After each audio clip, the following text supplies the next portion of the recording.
Hey everybody, it's the weekend again. I am cheating, it's Friday evening, but welcome to the weekend anyway. Found a lovely peaceful bit of forest and woods and some water, and there's nobody else here, which is even better. So just reflecting on karmic contracts, what they are, why we have them, when they end, and how we know it. So we're all in them, we'll be in them now, we would have been in them in the past, we'll have more to come in the future. Karmic contracts are family, relationships, friends, people that we're close to that impart tough lessons, and they're kind of hard to get out of until the energy is done, and the energy is done when the lesson is learned. So how to know when the lesson is learned? Because very typically in karmic contracts we stay in them way too long, we overcook them and it becomes destructive, not learned. So it's about finding what the lesson was here to teach and then integrating the wisdom into your future. Maybe even rewriting your past with forgiveness and clearer perspective, because it can change many things, not even linked to the person that you are having the karmic contract with. So if it's your bag, karmic contracts is something we pre-sign up for on a soul level. We agree to meet a person, usually a past life person, where we could not complete the lesson that time, it expired, and then off we go. So we come back for another round, and there is a lesson to be learned with healing something from the past. So when we start to ignite the energy of a karmic, what will happen is it's a really strong connection to start with, and that's perfectly played out in order for the universe to get you to even notice that person and get involved with them on whatever level in the first place. The pull is strong, but if the pull is really strong and too quick, sometimes that's actually a red flag. It can mean slow down. This is a karmic contract potentially. Before I go running, before I can walk, what is this about? So it's about putting the brakes on every now and again just to test what is going on.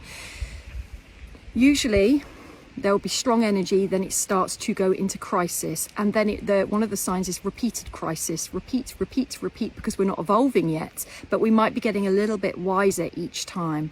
The lessons will be very challenging, and a karmic is actually here to mirror back to you the wounds you're already carrying.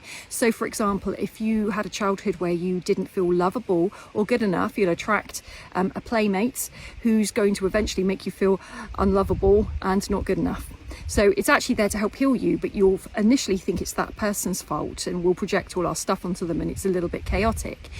The more you start to work through your self-love, because there's a core wound there that will be themed to all these types of contracts, is lack of self-love, lack of self-worth, struggles to put self first, coming in with low self-esteem, faulty beliefs of what love is, faulty templates of love. So beautifully these karmic contracts break them down, break all these faulty beliefs, or you get stuck in them. Now there is a spiritual curfew in karmic contracts, because they can get so ghastly if we don't work out the lessons and let go with peace, love, forgiveness, gratitude for the lessons, which is very hard to do, particularly when we don't understand what's going on. What happens is a spiritual curfew will come in, and it will make the relationship break, because the universe will look at it and go, this is getting much worse, not better, and you did have a time frame and you keep going through the same cycles and nothing's changing. So the universe will pull you away, and then what will happen further on, we might have to go through another karmic of the same template contract. Now there's millions of karmic contract templates out there that we all have to experience. There's also millions of personality type and templates that we all have to experience. So these all beautifully play in together with how the universe orchestrates you to line up with people that need you and you need them for the said lessons. So we pre-contract before we come into this life to meet certain people along the way. If we learn the lessons first, we don't have to keep meeting the repeats, and that is crucial, because usually the first person you meet for these lessons is often crucial. They are usually the source of where this came from in a past life, and then we just go on to meet other people that are contracted in because they need the same lessons from us, and vice versa. One key way of breaking this down is choosing to remove yourself from anything that feels toxic. Toxic is quite a key theme in these things. That is self-love, and also gratitude for what you've learned so far, even if it's just to put a boundary in and say, I'm out of here, I'm finishing a relationship, anything. Gratitude will move you through it quicker, and the realizations will come after the contract is complete more often than when you're actually in it. So it's the recovery period afterwards that is more enlightening. If you manage to get a karmic contract right, which we all can, then you'll know when it's over because there's no energy left. And key to that is there's no more learning going on. There's no more lessons. There's no more inspiration in the connection. And you start to see them as a normal person rather than, I don't know, the love of your life. It sort of drops down some intensities. And that can be key, like this relationship, connection, friendship, whatever ship has already served its purpose. So then you can step back and go, what was it I actually learned from this? Try not to do the other person's homework for them as well. That's very tempting. So doing their homework is needing to tell them what they've done wrong, needing to tell them what they should have done. That doesn't mean don't have healthy communication, but often by the tail end of a karmic contract, it gets too complicated to have that level of emotional intimacy. And often the people in the contracts will shut down if the lessons haven't been learnt by the time the spiritual curfew of time has been done. We don't get to choose how long that contract lasts for. They do. But you'll get plenty of signs and synchronicities along the way to help you achieve fulfilling the contract. It's just hard sometimes for us humans to understand it, to hear it, to notice it, to respond to it. How much do we not respond to our intuition or the nudges of the universe or the little tips?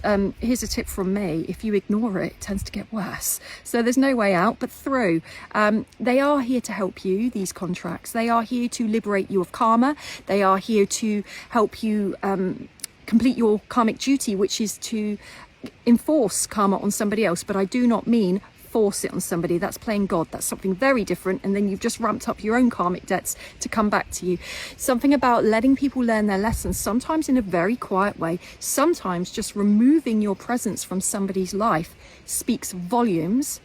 And it's not coming from ego. It's not coming from, I need to let you know what you did, or I need vengeance or vindication, or to teach you a lesson. That's where we're on muddy waters when it comes to creating more karma for ourselves.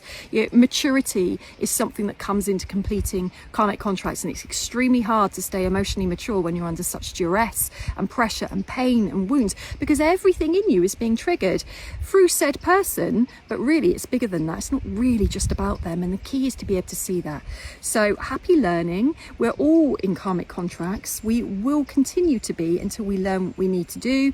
They can end beautifully. They can end peacefully. You can have a wonderful friendship, and sometimes it's actually better to remove yourself permanently. Still, that can be done in a loving way, but quietly stepping back, and anything in the middle is okay. It's up to you. It's your contract, but sometimes it helps to know what we're dealing with.